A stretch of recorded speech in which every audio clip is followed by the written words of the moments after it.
You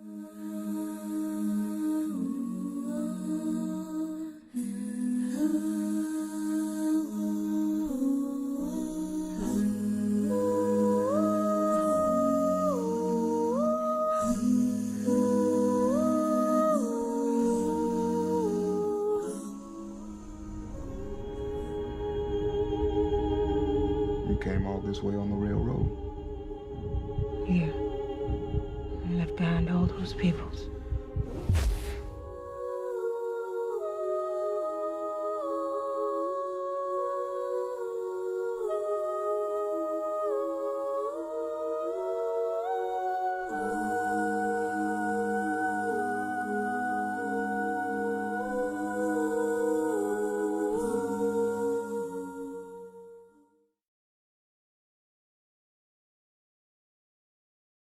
Good afternoon and welcome to Washington Post Live.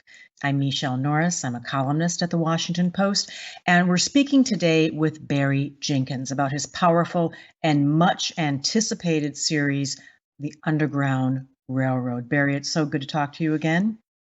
It's good to talk to you again. Nice to see you as well. Good to see you. And we should note that The Underground Railroad is an Amazon Prime production, and the Washington Post is owned by Jeff Bezos. And so there is a connection there. And just for reasons of transparency, we just wanted to put that out there.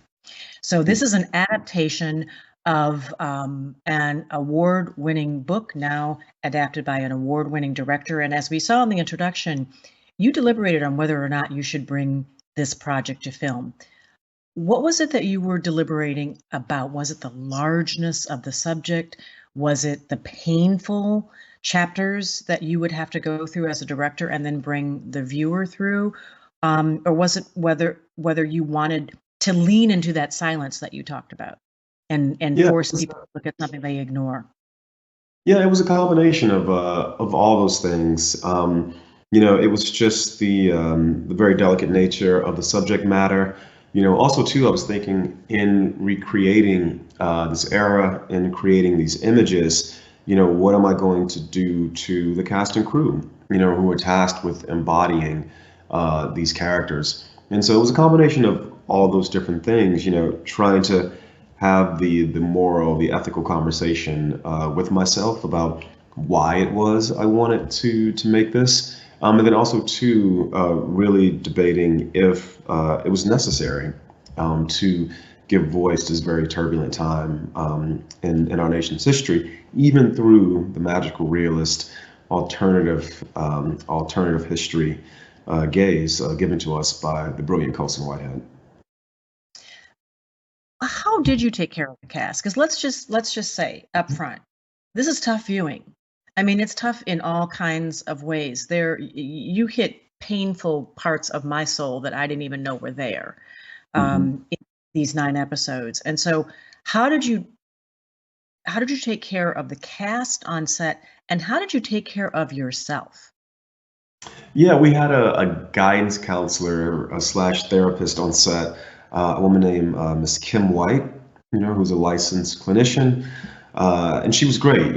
She was tasked with, just watching out for all of our mental well-being. Typically on a film, the director gets to call action or cut, gets to dictate what we do or don't do when we start and when we stop. But on this set, Miss Kim, her power superseded mine. And so we all empowered her to just be a watchful eye on set. And sometimes people would go to her and express that they were feeling certain things, but just as often she would just walk up on people and just check in and ask, how are you doing? And there was a moment when she pulled me off my own set because some of the things that we were dealing with, and not even just visually, these things were very difficult to process, mentally, emotionally, some of these things were very difficult to process. Are you willing to say more about that? What did she see, and why did she pull you off set? It's funny. We talked about this a couple of weeks ago because it's been, we filmed the show in 2019 and in 2020. It's crazy. So much has happened. It's been a while. But she said my posture had changed. And I think what it was I was trying to put on a very strong face for the crew because, we're having this conversation about the themes and the tone of the piece and what it says about America and this and that, but it's also a work of art that has to be constructed. And so I was shouldering both the burden of creating this thing and orchestrating this huge production, but also too these very heavy emotions. And I was just like keeping it all in, trying to be strong for the crew, is how I phrased it to myself. And she one day just walked over and said, "You've been asking me to speak to all these other people, but I think now you need to speak to me." And so she pulled me off. We had a little like hour session, which is expensive, Michele, because an hour when we're not filming anything, that's expensive, man. That's one more portrait I could have gotten. But it was awesome. She basically explained it to me.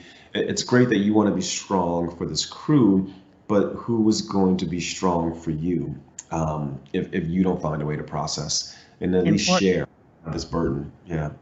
Important. It's like when you're on a plane and they tell you put your oxygen mask on first before you Exactly. do anybody else. It was that kind of moment for you.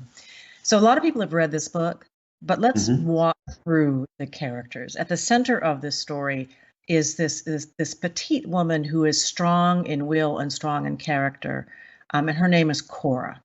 Can you tell us a bit more about her and her search for freedom? Yeah, Cora is a young enslaved woman who, I think for me, what I loved about this book was primarily she's driven by this fractured relationship she has with her mother. So right away, it's not about the brutality or the legacy of American slavery that's driving her person, her character. It's this fractured connection she has with her mother. And I do think if there's any journey she's going on over these 10 episodes, it's not a journey to vanquish the institution of American slavery. It's to reconcile this sense of abandonment she feels from her mother. And the young woman who plays her, Tuso Mbedu, just did such a wonderful job because, she is our protagonist, and we're on this very heroic journey with our heroine. And yet at the beginning, she's very bitter. She's very angry, as she should be, because I think anyone born into the condition that she's born into can justifiably be bitter and angry. And so I think Tuso did a really wonderful job of calibrating that. And for me, as someone who grew up with the relationship to my mother that I didn't quite understand and having these feelings of abandonment, I saw a very direct line between myself and her. And can we just say a word about her eyes? Because she, without saying a word, speaks volumes just by lowering her eyelids, and the facial expressions are just so powerful. Yeah, it's one of the things that was really important to me, having fidelity to the time period and the experience of these characters, of my ancestors. I knew that she was going to need to express herself more with her body posture, with her eyes in the early goings of the show. And as she gets further and further away from the plantation, from that first state, and she gains more and more possession of herself, then she can begin to use language, to use verbal language to express herself. And Tuso just does such a wonderful job, even to the idea of the brutality that we were talking about earlier. In the first episode of the show, we do show, it's between showing and telling, we do show these acts because they are the catalyst for our character to decide this is too much. As the show goes on, however, even though these acts of brutality continue to happen, we don't show them. Instead, one character will be telling a story, and rather than cutting to what they're telling, we just go to Tuso. We go to Cora's face, and you can read the wave of emotion she's going through. I think it's a really wonderful, granular, nuanced performance. But because you've seen those earlier things, they're in your mind, and they're animated in your mind as well. Exactly. She's like a plant or flower, or almost something that's dried and opens up when she gets outside the plantation. And there's a clip I'd like to share with her and another one of the main characters. She's here with a character named Caesar. Let's just take a look at that before we continue talking.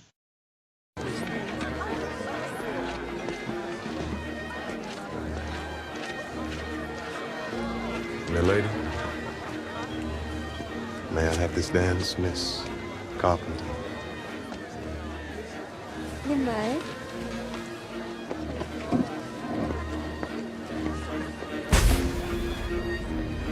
You're looking mighty fine tonight, Miss Bessie Carpenter. Same to you, Kristen Moxon. Is that so? Yes, it is.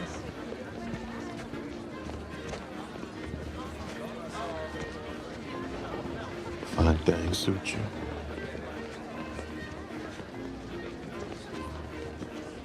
And you, Mr. Moxon.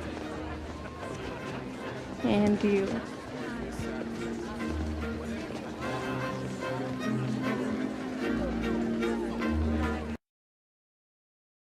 There is a wonderful intimacy between Cora and Caesar there, but also this moment where the camera floats above them, almost as if they themselves have floated above and out of their circumstances. Yeah, I mean, momentarily. If you've seen the whole show, the context of that image with the image that's come before and the images that will come after. It's funny because I haven't watched it in a while. It's crazy how much she's smiling and how genuine the smile is. I mean, it's pretty tragic knowing what's going to happen. But yeah, it was this idea of the possibility of what Reconstruction could have been. What Reconstruction should have been. Since that chapter of the show was set more or less during the era of Reconstruction in Colson's alternate history. And there's something just brutally, bitterly sweet about the possibility of American exceptionalism, about the possibility of the American dream realized for all folks, especially Black folks, in the aftermath of the Civil War. And yet, here we still are, Michele, here we still are. And watching that obvious prosperity and pride in a moment where we're walking up to the anniversary on the calendar of the 100th year anniversary commemorating the Tulsa Massacre. You look at an image like that with such pride, and it reminds you of what people faced there in Tulsa. I'll just jump in one more image that we're mirroring there. I don't get to talk about as much, but again, this chapter, because it's a skyscraper, we're sort of borrowing from the era of Reconstruction. There were all these Black men in Congress, and D.W. Griffith, very famously in Birth of a Nation, which is the dawn of the modern sort of cinematic medium of feature films. He has a scene with those Black men in Congress, and they're drinking moonshine and they're eating fried chicken. Their feet are up on the desk. It's really horrific imagery. The character here, Aaron Pierre, Caesar, he's dressed the same way those Black congressmen were dressed. That first class congressman. And so it's one thing of taking that image from D.W. Griffith and recontextualizing it. So people who read Colson Whitehead's books tend not to read just one. And I also like how this is in conversation with some of his earlier works. So The Skyscraper, of course, brings to mind The Intuitionist, which I believe was his first. It was the first book of his that I read. And I think that one of the characters, the Grace, when we learn her real name, Fanny Briggs, was also the name of a character in one of his earlier books as well. So it looks like there's all kinds of Easter eggs inside here for those who really that was part of the fun. That was a part of the fun of making the show, because I tried to adapt Colson's first book, The Intuitionist, many years ago. I've always had a fondness for it, and so we're borrowing quite a few things from it. The elevator inspector, if this was a feature film and you saw it in a movie theater, his name tag says James Fulton, who was a very prominent character in The Intuitionist. And then, yes, the character of Grace, we learn her real name is Fanny Briggs, who is a character who's quite notable. I mean, in the Intuitionist as well. It was just really fun, again, because as heavy as some of the show is, it also was very awesome to realize we could step into this universe of Colson's mind and really create this almost mythic world for our Black characters. So I'm hoping you do an adaptation of The Intuitionist, because I'll be first in line to see that. But in this film, you tell the story of those who were enslaved. You talk, you show in depth the lives of people who enslaved them. But really, one of the other most important characters that creates attention in the film is someone who searches for slaves who are searching for their freedom, a character named Ridgway. And his backstory is interesting and complicated. And he travels with a young Black boy who is like a man-child named Homer, who has earned his freedom. Tell us about why you decided to step inside that storyline with the depth that you did, and Homer's character, which of course is another pan to the Odyssey and Gulliver's Travels and the stories within stories that are all inside of this film. Yeah, Homer was the burden that was gifted to me by Colson, because it's a very very strange character. It was a character I had to really struggle and fight to understand. And I always want to find a way to empathize with the characters I'm exploring.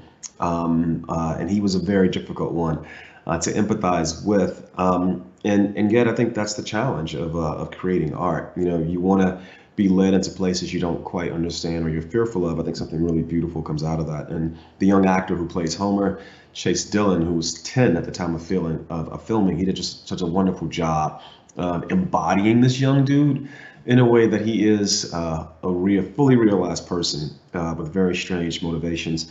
The character Ridgway, to me, you know, it was sort of about this idea of good and evil, heroes and anti-heroes, and this idea of how we frame history. We oftentimes just know that people were bad or people were evil. We don't really understand how they became evil, why they became evil, or why they are evil. And Colson has this great idea in the book about the Great Spirit, which is this very unifying principle that defies ethnicity, defies culture. And he says any man who can see into another man, the spirit is with or within him. And I thought that's a very strange place for this character to originate from. And so I thought it was worth exploring, not to empathize or redeem the character, but to truly show this is what's at the foundation, at the root of folks who become evil. I also thought, too, was a really great opportunity in the show, the age that our main character Cora is, it's more or less the age that the character Ridgway is in his backstory episode. You know, look at how different the world is for these two people. I thought that was something that was really interesting and challenging to explore as well. And he was searching for a kind of freedom of his own. He was. He was. Not with them, but he was, you know, a seeker as well. Mm-hmm. And yet that doesn't justify any other things he does. And I think that's a very important distinction to make. I think it makes the way we view evil, the way we view aggression, much more complicated and I think realistic. And hopefully it's a way for us to look into some of the evil or some of the ill that's being done right now and maybe see it with a greater context and understanding. Freedom is an interesting word in America. Because when we talk about freedom, it is usually around political freedoms, freedom of voice, freedom of speech. The word freedom is not attached to enslavement in the way that it probably should be in our schools, in our political discussions. There's a clip where Cora, the character who Cora, is talking about what freedom means to her. Let's take a quick listen to that. You've been gone long enough, gone far enough. Ain't no way, no harm from Georgia's gonna come to you. Not while I'm here. Land is property. Tools is property. I'm still property. Even in Indiana. Say so right here. That may be true. But this farm make enough money to buy out all the folks on that plantation and then some. Hell, I'd just as soon ride down and settle your papers myself. Why ain't y'all then? Why ain't we what? Why ain't y'all gone and bought out all them but can't escape chains?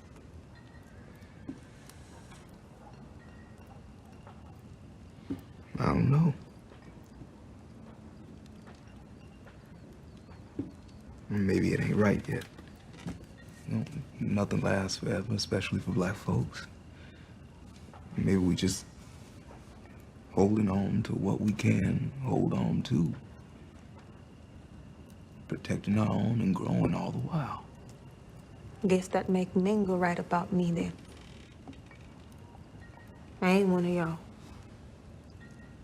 So I hold on to me.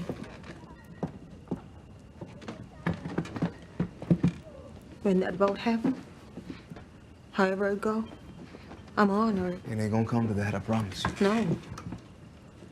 Don't promise me nothing. Everybody keep telling me how special I am.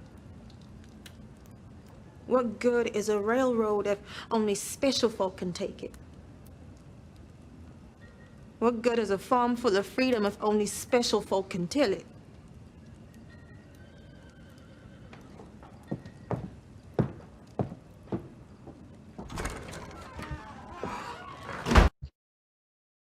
There is a lot going on in that scene. She's talking about a railroad, but it is a railroad that is truly underground, that takes her on this state odyssey, North Carolina, South Carolina, Tennessee, Georgia, and Indiana.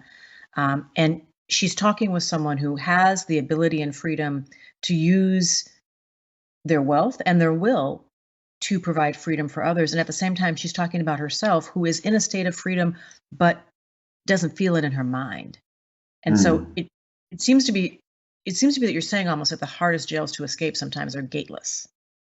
Yeah, and also too, and oftentimes once we do escape, the simplest thing is often the most difficult thing, or the last thing, which is to help someone else escape. That is a heavy conversation, man. I'm upset with you, Michele Norris. I am not ready to unpack that one. It's funny, you make these things, and we need Kim Wright to come in for that one for us, right? We need her. The privilege of being an artist is you come up with all the naughty things, and then you don't have to explain them. But yeah, I think it was really important for the show to have the space to contain these differing viewpoints. Even though Cora's arrived at a safe space, it's not enough for her. It's not enough for her. She's like, oh, if this space is only safe for me, is it truly safe? If freedom is only given to me, is it truly freedom? This is in some ways the story of America. If this idea of American exceptionalism, this idea of there being one right way to be American, all these different things, can America be free if not everyone has access, full and equal access to that freedom? What's heartbreaking, Michele, is that these characters are speaking more or less in circa 1850, pre-Civil War, and yet so much of that conversation in particular could very much take place, right down the street here in 2021. I want to talk to you about the sound in this film, because having worked in audio for so long, the sound in this film was so lush and beautiful and haunting. Whether it was the crickets, there were always crickets. There were, and they were loud, and the cotton, and the making of horseshoes and the fires, and there were fires everywhere. That seems to be one of your signatures, the use of sound as its own character. Yeah, it was very particular to this piece, though. Again, I was trying to do whatever I could to contextualize the experience of these characters. And one of the things I realized is, again, they didn't have full possession of the person, especially those who were enslaved, and yet their minds, no one can control what you hear. And so I feel like they were very in tune with their surroundings, and also too, moving from feature films where you're in this big theater with a big screen to television, the one thing that is proximal, whether you're wearing earphones or whether you've got your little 5.1 setup in your living room or your media room, that is very proximal. And so it felt like that was the way to really immerse the audience in the main character's journey. And so, yeah, there's a whole world of sound that Cora is living in that hopefully, we did a decent job of translating to the audience. And I think there's something just very, very keen about the freedom that I feel my ancestors, who, again, I think because their bodies were restrained, their minds must have been robust, just so robust. And I tried to take almost like an Afrofuturist sort of approach to them. We always think of Afrofuturism as something that's in the future with spaceships and Sun Ra and those things. But I think that these folks, my ancestors, I think their minds, because they had to be so active in order to endure the physical hardships they faced, that there was something Afrofuturistic about the soundscape we could create for Cora as well. You keep saying my ancestors. This film must have meant something very different to you, because you were writing about, you were working with, you were crafting something, you're directing characters who are portraying people who stepped this earth ahead of you. Had you ever been on a plantation? Had you ever been in a cotton field? I had never been in a cotton field before prepping for this show. It was fascinating to see what cotton actually looks like, to reach down and touch the branches. Yes, exactly. It was really fascinating to go to a plantation, to all these different spaces. I've been to Krakow, Poland, and didn't go to Auschwitz. I was over there for a film festival, but even just being in that space, there's something you feel. And for whatever reason, because of the way this history is taught in schools, I just wasn't prepared for how heavy the level of synesthesia that would arise from just physically being in these spaces. And then we're recreating these images in the spaces, film this entirely in the state of Georgia, in so many spaces where these things happened, and it was overwhelming at times. I went through a whole range of emotions, but one of those ranges was there was this distance between myself and my ancestors, I feel, before making the show. And over the process of making it, that distance just shrank and shrank and shrank and shrank until it sort of felt like it became like this. There were so many background actors on this show and principal cast as well, but I really loved working with the background actors because there were times where we would call cut. I would assume everyone would want to flee the set and get out of their wardrobe, but we rebuilt the slave quarter from the ground up, spec to spec as it would have been. And it was just so beautiful to see so many of these wonderful people inhabit the bodies of, yes, my ancestors. It was a really beautiful thing. Making the show felt like hugging them in a certain way. And sometimes that hug was, encoded in tears, but sometimes it was also encoded in dignity and joy and pride. What do you want people to take away from this series after watching all 10 episodes? And what do you say to those who can't get past the first 10 minutes, who can't, watch that whipping scene, who can't stay all the way to the end because of what they're seeing done to Black bodies again and again and again? Yeah, I think a couple things. I think, one, there's only 2 of these 10 episodes that take place on the plantation, the first and the last. I think the journey that we go on is a part of this idea.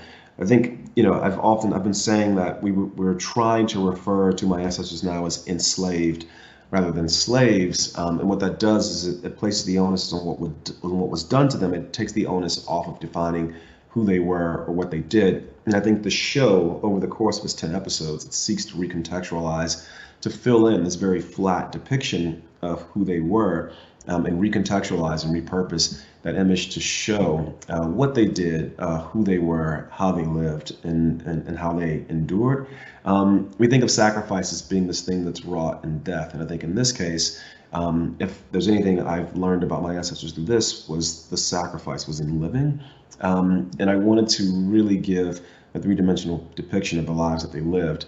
As far as the first 10 minutes, the only thing I can say is that in making this show, we strove to do whatever we could to tell the truth about these events, but also Hilton Als wrote this review of Moonlight where there's a scene where the character Little asks Juan a very particular question about a very particular word, and Hilton said he unpacks the word, but he doesn't unpack the boy with it. And I think we try to unpack these images, but not unpack ourselves or the audience with it. So the whipping scene you're referring to, it takes place at night, which was done intentionally, so you can only see so much in a great big wide shot. I'm going to use this as an example of why I think people should, if they're on the fence, watch the show. We then go from the acute trauma in this wide shot, and we pan over, and we come off the physical trauma, and now we land with the other enslaved who are there to bear witness. And now we're showing how this acute trauma is metastasized and becomes communal trauma. I think in that way, we're presenting the image, but we're trying to unearth some different aspects of it that haven't been shown in other works dealing with these images. So that said, I am not demanding that anyone watch this show. I think the conversation that we're having around what people will or won't watch, what people can and cannot endure, I think it's very, very worthy. But I do think that if you want to dip your toe in, just know that the show was made with you in mind, and that we're not here to devour anyone, in the creation of these images. There are scenes where you watch some of the things that happen to the characters and some of the things that happen to people you don't really get to know much. You don't know, but you're still invested in them because they're human beings. And you make sure that in case we come to see them see their humanity. And there's a callousness in the people who are holding the whip and the people who are sipping tea or dancing, when the fiddler is playing beautiful music while someone is literally burned at the stake. Are you concerned that in a depiction like this, which is true to the book, that people would look at a scene like that and say, oh, that couldn't possibly happen. People couldn't possibly be that diabolical. Oh, there was so much worse that happened. People were absolutely that diabolical, and this is set in the 1850s. My experience with scenes like that were in these images from the Jim Crow South, which is much more recent than the time period depicted in the show, and always the aftermath, a group of white citizens standing beneath a tree looking back at the camera while one of my ancestors is inanimate on display for these people's pleasure. So these things absolutely did happen. They're not beyond belief for sure. And in the research that I did and that Colson did, again, much worse happened. But I don't even think that's the point. That's not the point. I think for our main character, it takes an extreme act to get her to believe that her freedom is worth pursuing, that her life is worth fleeing from the horrors of this condition. I will say, even in the depiction of that scene, because my experience with these images is, again, a still photo from the Jim Crow era with my ancestor inanimate, what we sought to do was give agency to the person who's in the background of that photo, to bring them so into the foreground that the audience is forced to embody them, even for a brief moment, just so that I think as an audience member, but also within the scene, we have to understand that these things are not going to remain unnoticed. This vacuum, this cavity in the American historical record must be filled. You mentioned the communal scenes that you and there are many of them. And sometimes they are in the field, and sometimes they're watching something horrible. Sometimes they're in a train station. But this notion that we are legions, and it made me think about the people who were enslaved and seeking their freedom. But it also made me think about the audience. So we're watching via a streaming medium, right? And I'm wondering if you yearn for a day when a group of people may be able to watch this in communion with each other. That's a very different experience. If as a director you regret in some way that we couldn't see this in a movie theater. In some way, but I think, especially with the conversation we've had just now, I felt like it was important because I knew there were going to be places where I was going to be very forthright about these images, that I empower the viewer, that they have the right to decide with whom they watch, when they watch, how they watch. I think that's very important because of some of the veracity of a few of these images.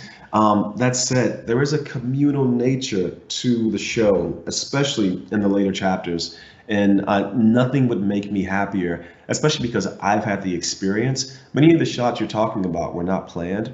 It was just the experience, the feeling of being in these spaces. That train station, by the way, is in Macon, Georgia, where we have the largest number of our background actors. And there is still a sign on that station that says colored only. There's a colored only section.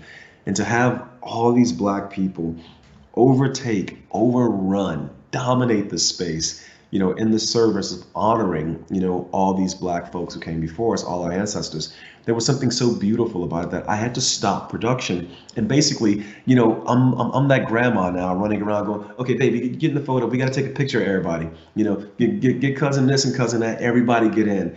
And that was what we did whenever those things happened. It just came out of this wonderful feeling. And so I haven't thought of it, Michele, the idea of a communal experience of watching this. Maybe as the show evolves and more people dip their toe in and experience it, maybe there is a version where we could do that at some point.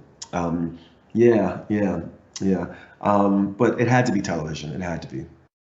I love the image of you running around trying to get everybody in that shot when you saw something that had to be This is literally what happened multiple times, because sometimes the light is so perfect and it's not planned, and it's literally, you're that grandma trying to grab all the little cousins, all the nephews, get everybody in front of the camera just for that moment. And they made the show. Not even that they're in the show, they make the show. They make the show. They make the endurance required for that first hour, so much worth the beauty of that 8th and 9th hour. Well, I am so glad we got you in front of the camera to talk about your art and your vision and this series, The Underground Railroad. Barry Jenkins, it has been a pleasure to talk to you. Mutual, my dear, mutual, Miss Norris. Thank you very much. Good. Thanks for being with us.